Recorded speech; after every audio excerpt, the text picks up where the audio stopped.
Shalom bien-aimé, shalom la famille. C'est notre 4e journée de ces 7 jours de prière et jeûne concernant l'année 2023. Il est vrai que ce n'est pas en 7 jours que nous sommes à même de pouvoir régler les problèmes qui peuvent advenir durant 365 jours.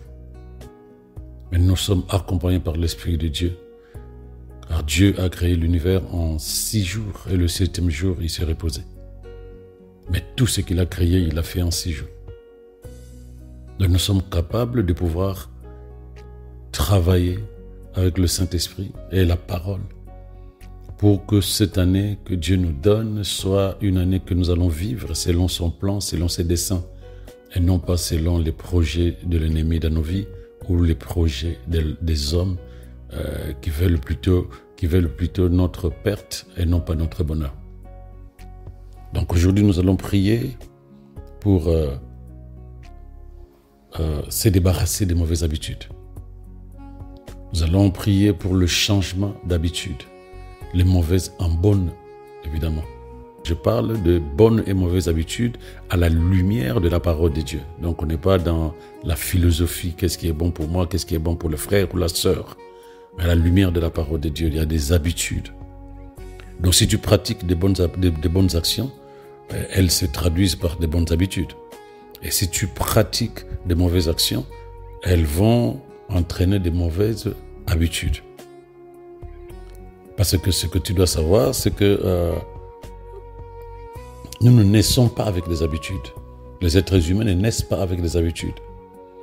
La raison pour laquelle on les appelle des habitudes, c'est parce que ce sont des choses que nous faisons à plusieurs reprises dans certaines circonstances. Mais lorsque tu fais quelque chose de manière régulière, ça devient une habitude. Au départ, c'était juste un acte.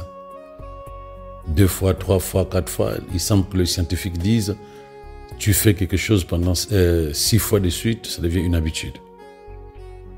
Donc les habitudes s'acquièrent où on apprend à développer des habitudes à partir des actions que nous posons de manière régulière. Et donc la meilleure façon de s'en débarrasser, quand tu comprends ça, c'est de faire l'inverse. Là où tu faisais les choses de manière régulière, commence progressivement à arrêter la régularité. Quand tu sais que cette habitude n'est pas bonne, commence à arrêter l'intensité. Ah non, je passe 10 heures devant la télé. Je passe 14 heures sur mon téléphone. Mais là, quand tu réalises après le bilan que tu fais que c'est une mauvaise habitude, commence à réduire, sinon à arrêter. Mais on va en parler tout à l'heure. Ce que tu dois savoir, bien-aimé, les habitudes mauvaises, ce n'est pas juste des actions que tu poses. Il existe un lien réel, un lien vraiment étroit entre les mauvaises habitudes et l'influence démoniaque. Ça, c'est une réalité spirituelle. La personne que tu es, de l'être humain, c'est un être spirituel. De ce que tu fais de manière régulière, mais qui ne glorifie pas le Seigneur, ça glorifie inéluctablement l'ennemi. Donc si tu pratiques de mauvaises actions,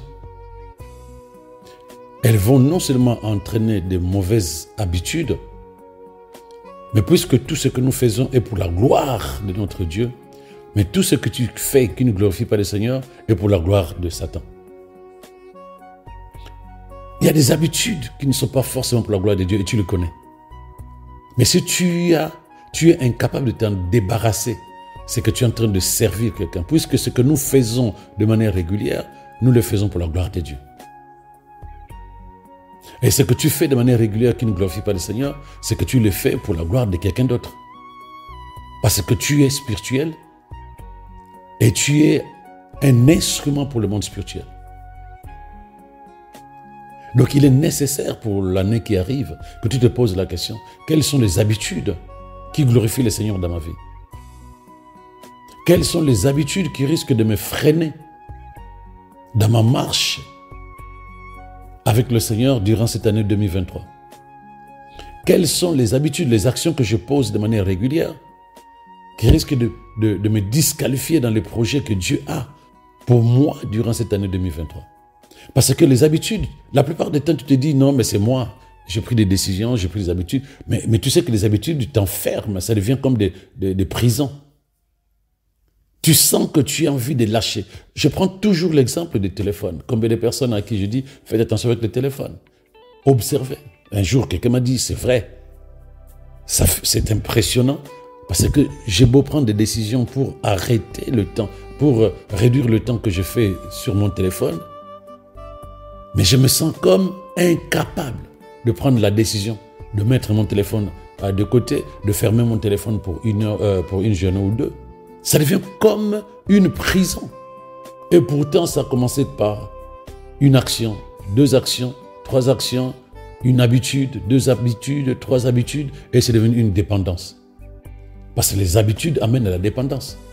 Les habitudes amènent à l'addiction.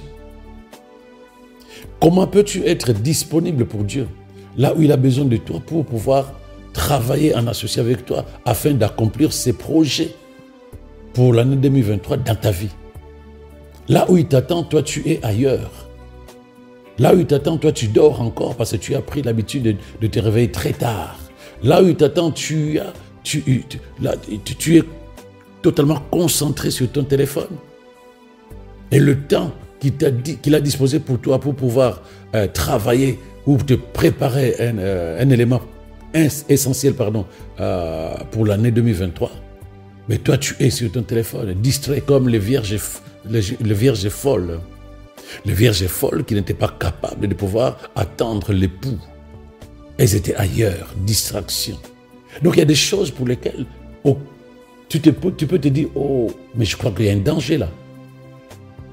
Mais ce n'est pas non, je veux trouver une solution demain. Ce n'est pas non, mais de toute façon, quand tu commences à justifier une mauvaise habitude, dis-toi que tu es enfermé. Dis-toi que tu es prisonnier. Quand tu commences à trouver des justificatifs, alors que tu devais plutôt t'empresser à dire, c'est pas bon, je m'arrête là. Je dois arrêter ça. Mais si tu commences à justifier le temps que tu passes sur ton téléphone, le temps que tu passes devant la télé, le temps que tu passes sur les réseaux sociaux, si tu commences à justifier le temps que tu passes au lit, si tu commences à justifier la manière dont tu utilises l'argent que tu as, allez, sache que tu es bloqué.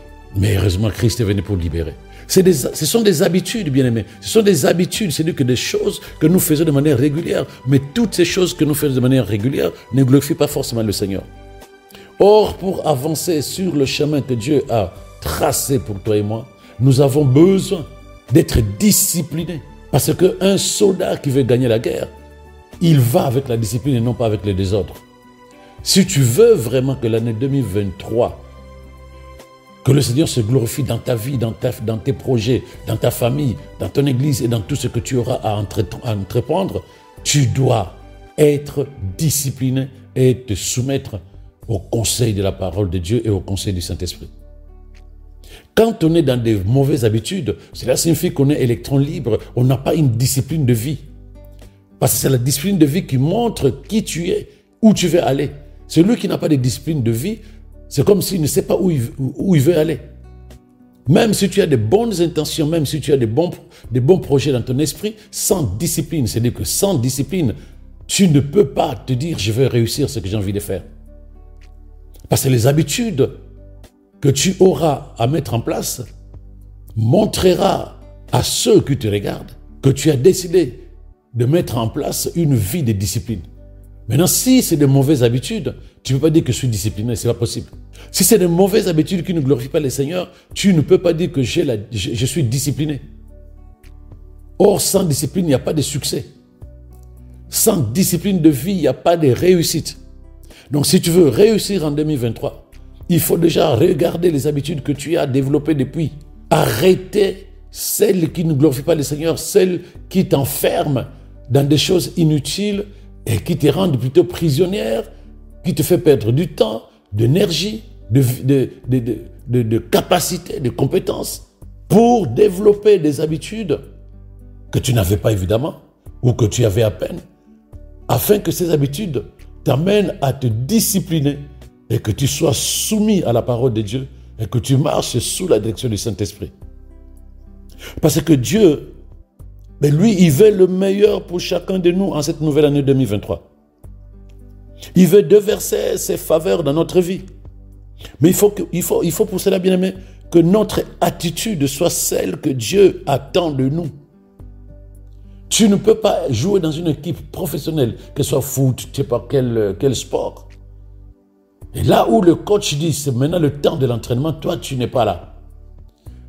Là où l'entraîneur dit, maintenant, nous tous, nous devons aller dormir parce que demain, nous avons match, nous devons être frais. Toi, tu es en boîte. Donc là où Dieu veut, là où Dieu attend la personne pour qui s'associe à lui afin de la mener au succès qu'il a planifié depuis longtemps. Puisque la Bible dit qu'il a des projets de paix et non des malheurs pour chacun de nous. Alors, pour que ces projets de paix et de bonheur s'accomplissent, mais Dieu a besoin de personnes prêtes, comme des soldats qui veulent aller en guerre avec une seule pensée, gagner. Comme des sportifs qui veulent aller sur le stade avec une seule décision, gagner. Mais celui qui a de mauvaises habitudes, c'est une personne qui n'est pas disciplinée. Incapable de se dire, ça c'est pas bon. Il est tard, 2h, 3h du matin, la personne est encore sur le téléphone ou bien sur les réseaux sociaux. Et ça peut aussi être des mauvaises habitudes mentales. Quand je dis mentales, c'est des mauvaises habitudes dans notre âme. De toute façon, tout ce qui se manifeste à l'extérieur commence à l'intérieur. L'habitude de se mettre en colère pour un rien, l'habitude de ne pas savoir dire la vérité, l'habitude de critiquer les gens, l'habitude de calomnier. Tu as juste envie de faire du mal à quelqu'un en racontant des choses qui ne sont pas vraies sur son dos. C'est des habitudes mauvaises et ça ne glorifie pas le Seigneur. Donc tu dois te poser la question, je vais avec quoi? Je vais aller avec quoi en 2023? Qu'est-ce qui est important pour moi? Quelles sont les habitudes que je connais dans ma façon de vivre aujourd'hui qui risqueraient de me disqualifier en 2023 ou qui risqueraient de me retarder en 2023 ou qui risqueraient de me mettre hors jeu avec Dieu en 2023? Donc c'est nécessaire que tu fasses un bilan, que tu fasses le point, que tu te regardes à toi-même de manière sincère. Ne justifie rien quand tu sais que ça ne glorifie pas le Seigneur. Ne justifie rien quand tu sais que ce n'est pas pour la gloire de Dieu. Cela signifie que quand tu vois qu'il n'y a pas la gloire de Dieu derrière, ne dis pas non, c'est moi. Donc quand tu sais que ce n'est pas utile dans ta relation avec Dieu, ce n'est même pas utile pour toi-même en tant qu'être humain né de nouveau. Pourquoi tu tiens à ça? Parce que lorsque tu veux que Dieu t'accompagne, il n'a pas envie de certaines choses que tu fais. Il n'a pas envie d'une manière avec laquelle tu te comportes.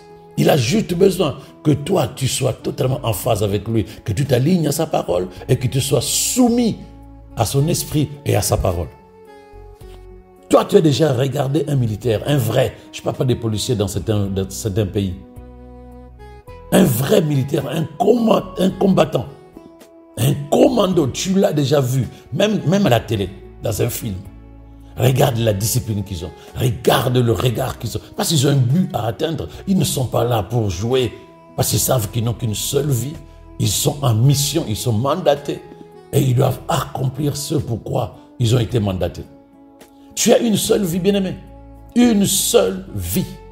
Cela signifie que si tu échoues, parce que tu es occupé à autre chose, dis-moi, qu'est-ce que tu vas faire d'autre? Comment tu vas t'en sortir? Parce qu'il y a des choses comme le passé, tu ne peux pas corriger les choses qui sont passées. Le passé est passé, ce que tu as négligé, mais tu ne peux plus le rattraper. Tu sais que tu as négligé, tu ne peux plus rien faire. Donc aujourd'hui, lorsque tu dis, j'ai une année nouvelle en face de moi, si tu continues avec les mêmes habitudes, tu auras le même résultat. Sachant que les habitudes, ça participe à notre vie. Tu changes des habitudes, tu changes ta vie. Parce que les habitudes viennent de tes pensées. Et tu les développes par la pratique, par l'action régulière. Mais sinon, les habitudes viennent de tes pensées. Tu changes ta manière de penser, tu changes ta vie. Tu changes ta manière d'agir, c'est-à-dire que tu changes tes habitudes, tu changes aussi ta vie. Regarde comment tu fonctionnes à l'intérieur de toi. Regarde ce que tu fais quand tu te lèves, quand tu te couches. Regarde comment tu fonctionnes à l'intérieur de toi. Et tu verras si ces habitudes-là sont pour la gloire de Dieu. C'est des bonnes ou des mauvaises. Sachant que tu n'es pas né avec ça. On ne naît pas avec des habitudes. Qu'elles soient bonnes ou mauvaises. C'est que tu es capable de changer les mauvaises. Tu es capable de changer les mauvaises. Les mauvaises habitudes, bien-aimés, affectent ton esprit. Ça va affecter ton âme. Une personne qui court toujours après le temps vit constamment dans un état de stress, dans un état de nervosité. Et ça va impacter non seulement sa santé, mais son état intérieur. Pourquoi? Parce qu'il ne sait pas gérer le temps. Il a les mauvaises habitudes de se réveiller tard et après, il commence à courir à gauche et à droite, à gauche et à droite. Les mauvaises habitudes, si tu veux changer ta vie, changer l'histoire de ta vie, commence par les changer. Commence par te libérer de ces habitudes qui ont fait ton confort, alors qu'en réalité, c'était ton malheur, c'était ta prison. Si tu veux que ta vie change, bien-aimé, il te faut commencer par combattre les mauvaises habitudes et en adopter les bonnes. Une mauvaise habitude peut te faire manquer les opportunités de Dieu, comme je l'ai dit tout à l'heure. Même pire, il peut te faire passer à côté du plan de Dieu pour ta vie. C'est tellement banal, hein? Parce que quand on est habitué à faire quelque chose, on pense que ça fonctionne. Mais ce n'est qu'après, on fait un bilan, on réalise qu'en fait, on a passé du temps et on s'est fait du mal et on a raté à cause de ces habitudes que nous protégeons parfois. Ouais, moi, je ne vois pas ça, je fais des mal. Ouais, de toutes les façons, c'est ma vie. Gloire à Dieu, avec humilité. Tout ce que nous faisons a un salaire, a une récompense, a une conséquence. Ça vaut la peine que tu te poses la question, quel est le résultat qui risque de m'advenir? Pourquoi je ne peux pas lâcher ça? Parce que Dieu, il ne me demande pas grand-chose, il me demande juste d'être focalisé sur sa parole, afin que lui et moi, nous arrivons là où nous devons aller. Cela me demande de développer de nouvelles habitudes et de lâcher ça, parce que ça ne m'apporte pas grand-chose, de petits plaisirs humains. Des petits plaisirs humains. Là où j'ai aussi de perdre et ma vie sur terre et mon éternité, à force de ces habitudes négatives. Donc ça vaut la peine, bien-aimé, que tu te réveilles et que tu arrêtes de désirer, parce que les habitudes perdurent à cause du désir. Qu'est-ce que tu désires? La vie avec Dieu ou le petit plaisir de ce monde? Qu'est-ce que tu désires? La plupart de ce que tu fais est dicté par ce que toi tu as envie de faire. Donc tu ne peux pas dire non, c'est pas moi, c'est pas ma faute. Non. Quand tu as envie de faire quelque chose, tu le fais. Tu ne demandes la permission à personne. Au contraire même, tu t'opposes à toutes les personnes qui peuvent te donner un conseil. Donc tu le fais. Tu le fais encore. Tu le fais encore. Ça devient une habitude. Donc tu es capable de te dire, ok, c'est bon, j'ai fini avec ça. Il faut maintenant que je me libère, je me dédouane de ça. Quel soit le retard, que ce soit dépenser sans compter, que ce soit avoir des pensées négatives, que ce soit critiquer les gens, quel que soit le type d'habitude que tu as développé, rester jusqu'à pas d'heure devant la télé, tu es incapable de te libérer de ton téléphone, à n'importe quel moment, même à l'église, que ce soit au repas en famille, que ce soit, je ne sais pas où, tu vas aller partout, bref, partout. Tu passes des heures et des heures et des heures et des heures avec ton téléphone. Manque d'organisation. Ça t'empêche de rendre les choses de Dieu prioritaires. Mauvaise manière de regarder les gens. Un rien, tu critiques. Un rien, tu médites, tu calomnies. Tu ressasses constamment le passé. Tu prends plaisir à remonter le temps. Alors que la Bible te demande de regarder devant et non pas derrière. Tu te plains constamment parce que tu penses que c'est comme ça que les gens vont te prendre en compte, vont t'encadrer, te plaindre H24. Et tu n'es pas capable de trouver de bonnes relations. Tu aimes les relations toxiques où tu les gardes avec toi. C'est des relations toxiques, mais ça ne te parle pas. Tu gardes ces relations. Eh bien, sache qu'en 2023, tu as besoin de prendre une décision. Te libérer de ces de ces habitudes que tu sais mauvaises, mais si tu ne le sais pas, regarde à la lumière de la parole de Dieu. Est-ce que cette habitude, est-ce que ce comportement glorifie le Seigneur? Non. Alors, s'il te plaît, soit c'est Dieu, soit c'est toi. Parce que si tu les gardes, c'est pour toi-même. C'est ton égoïsme. Mais si tu décides de te libérer de ça, c'est parce que tu veux être agréable à Dieu. Et dis-toi que c'est maintenant, c'est plus important. Parce que plus tu vas grandir, plus tu vas vieillir, moins ça va être facile à abandonner les mauvaises habitudes. Et oui, moins ça va être facile à abandonner les mauvaises habitudes. Donc, très rapidement, décide de les changer maintenant. Jacques 1, verset 21, il nous dit « Débarrassez-vous donc de tout ce qui salit et de tout ce qui reste en vous de méchanceté. Accueillez dans un esprit humble et docile la parole implantée en vous, car elle a le pouvoir de vous conduire au salut. » Tout, c'est la parole de Dieu. Changement d'habitude, c'est la parole de Dieu. Quand tu es soumis à la parole de Dieu, tu ne vas pas être soumis à tes émotions, tu ne vas pas être soumis à ton âme, tu ne vas pas être soumis à tes pulsions qui vont développer des habitudes qui ne sont pas pour la gloire de Dieu. Voilà pourquoi il nous dit, débarrassez-vous donc de tout ce qui salit et de tout ce qui reste en vous de méchanceté. C'est très important. On ne peut pas avancer avec Dieu avec des habitudes, des actions qui ne glorifient pas le Seigneur. De la première des choses, déjà, pour que tu changes cela, reconnais que cette habitude-là n'est pas bonne. Reconnais que ce n'est pas bon. Et quand tu reconnais que ce n'est pas bon, prends la décision de l'arrêter. La Bible dit, nous renversons les forteresses et les raisonnements qui ne se soumettent pas, qui ne obéissent pas à la connaissance de Christ. C'est-à-dire qui n'obéissent pas à la parole de Dieu. Reconnais que ce n'est pas bon. Ne justifie pas. Dès que tu justifies, ça montre que tu ne veux pas lâcher. Reconnais que ce n'est pas bon. Et ensuite, prends la décision d'arrêter. Ne dis pas ça va être difficile. Non. Aie envie de faire plaisir à Dieu au lieu de faire plaisir à toi. Parce que les mauvaises habitudes, c'est pour nous-mêmes. Les mauvaises habitudes, c'est pour nous-mêmes. Et les bonnes habitudes, c'est pour la gloire de Dieu. Donc, aie envie pour une fois. Tu t'es déjà fait plaisir pendant des années, des années. Maintenant, prends le temps. Décide, fais le choix de faire plaisir à Dieu. Change. 1, c'est mauvais ce que je faisais. 2, je prends la décision de tout arrêter. Je renverse les raisonnements, je renverse les forteresses. 3, je l'affirme, je le déclare, je bombarde le monde spirituel de ma nouvelle décision. Je proclame que cette manière de fonctionner, j'arrête, je renonce, je détruis, j'anéantis et je proclame la nouvelle manière de fonctionner. Et quand tu dis cela, ce n'est pas fini. Maintenant, tu commences à te contrôler, à te surveiller et tu commences à marcher selon la nouvelle habitude. Parce que la foi sans les œuvres, elle est morte, bien-aimé. Merci Seigneur pour ta parole.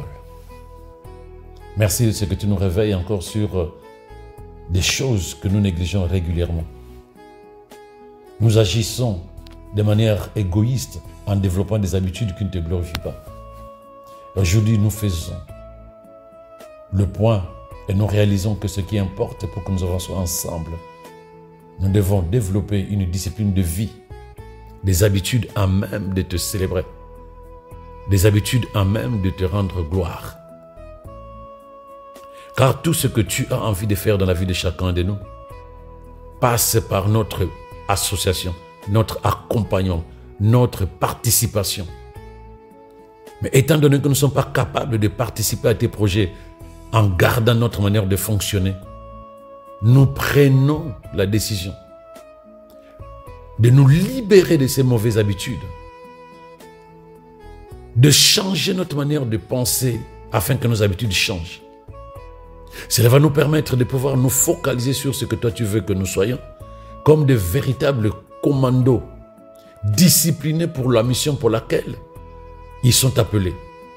Nous avons une mission, être des instruments pour la gloire de ton nom durant cette nouvelle année 2023.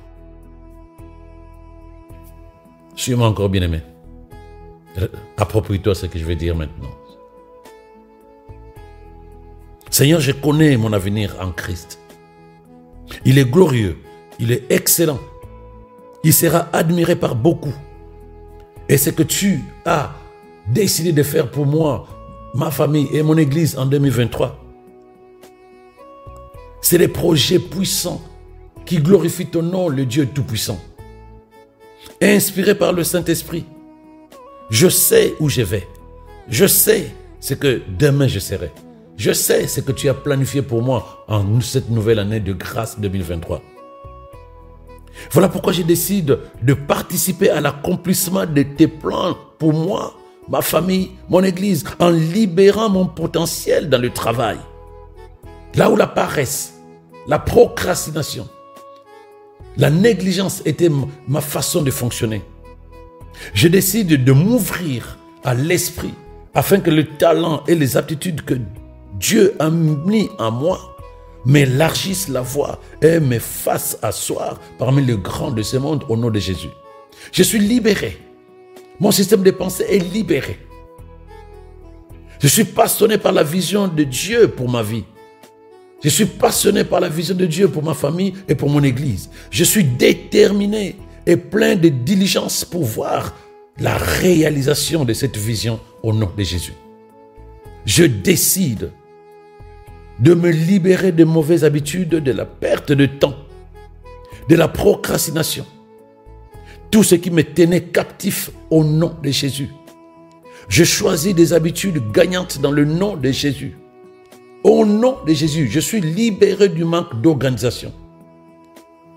Pendant longtemps, ça m'empêchait de rendre les choses de Dieu prioritaires. Aujourd'hui, je sais ce qui est important. Je positionne ma relation avec Dieu au début de tout. Je positionne la méditation au-dessus de tout. Je choisis d'utiliser le temps que le Seigneur me donne à méditer sur la parole et à accomplir des œuvres qui le glorifient. L'humilité de Dieu demeure au-dedans de moi et brise la forteresse de dépenser. Je confesse que ma vie ne sera ni diminuée ni ébranlée par des mauvaises habitudes. Je proclame que j'achèverai la course. J'atteindrai le but. Je garderai la foi au nom de Jésus. Aucune distraction ne s'imposera plus jamais au-dedans de moi. Au nom de Jésus. Amen. Shalom à toi, bien-aimé.